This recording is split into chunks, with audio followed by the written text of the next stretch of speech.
Hi. Ever wonder why certain businesses are successful and others aren't, or why they have lulls after terrific gains and then other occasions they just seem to struggle all the time? Well, in my 50 years of experience, the key glue or guiding light for any organization is the leadership in charge. Hi, I'm Voss Graham, and I'm going to share four key traits with you today of the best leaders that I have worked with during my 50 years of business experience. And just take this information and think about how you could apply it to your leadership style, or your company would need to implement it in order to be successful. So let me just dive into the four key traits. Number one is self-development. The best leaders tend to constantly develop themselves. They're looking to improve their knowledge and talent in areas that maybe were weaknesses, but they have discovered that they need it. I know that I've done a lot of work with leaders who wanted to become better at people. With people, being able to interact with people and communicate with people at a much higher level. That seems to be one of the areas that they focus on, because usually they're very excellent in technical areas, and they need to understand that people are different. They need to learn the psychology of working with others to bring about success and to lead versus follow within an organization, and then how to channel their optimism into ways that the people are inspired and influenced by that drive to succeed for the organization and the leader. The second trait is they're purposeful, which leads to optimism that things can be done and there's a reason they're doing it. And that supplies the discipline and the determination to get things done.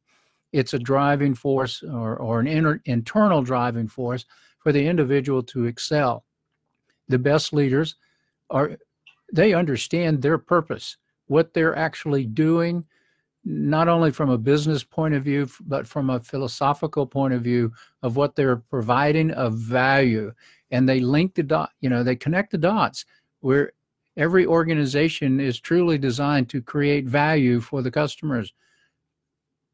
Concept that some people haven't figured out, but that's one that needs to be discussed and dialogued about meaningfully within any organization.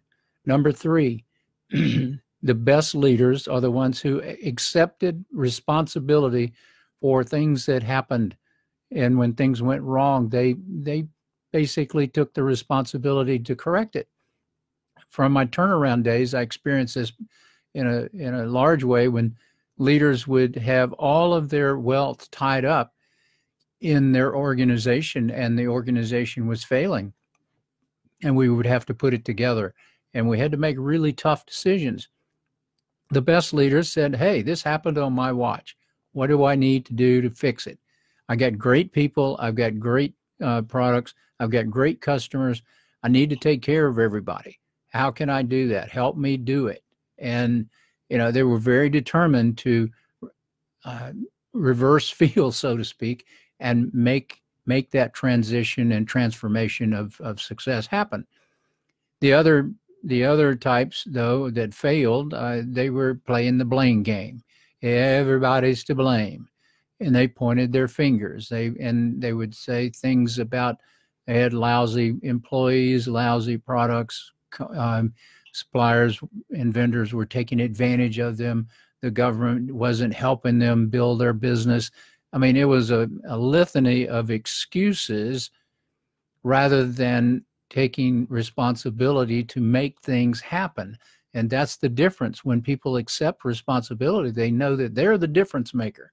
They're the ones that's going to step out they're going to make the tough decisions when the tough decisions need to be made, and they're going to keep moving forward.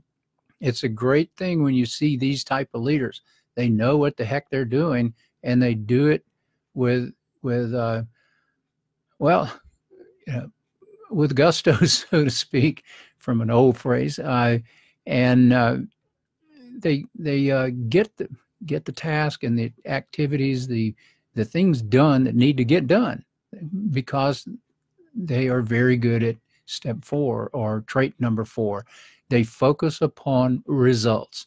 They track the numbers. They look at the data, but yet they connect the dots to the people.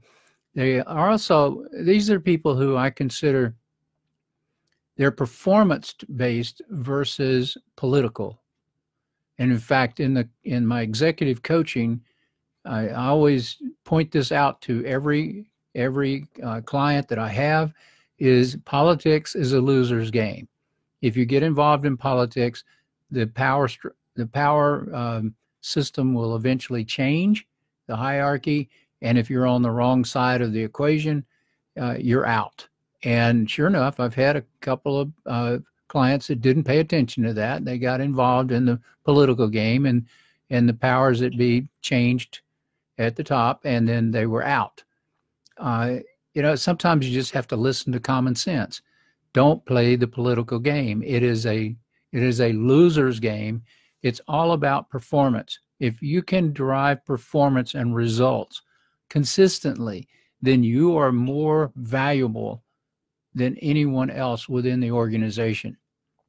And I say that, not from an egotistical point of view, but from the fact of the matter that you can get results where other people can't, or they may struggle to get the results, and you are able to focus upon the results needed for the organization to be successful. We're not talking about personal gain here. We're talking about an organization building and gaining traction and becoming sustainable for a long period of time, demonstrating success and success processes, and having great talent on board to deliver repeatable successes on a daily, weekly, monthly, yearly basis. With that, those are the 4. Just in summary, there's self-development. The second trait is purposeful. The third trait is they accept 100% responsibility, no blame allowed. And then number 4 is they focus upon results, performance rather than politics, and they check their data. So that's the 4 areas. If you want to talk to me, please look me up, give me a call, or you can go to callvoss.com. Now, I apologize right now. There may be a technical problem, but I think it's going to be fixed. But it's callvoss.com. You can set up an appointment with me and we can chat. If you want to talk about leadership or coaching, these are the things that I do quite well. Not to be bragging, but that's what my clients tell me.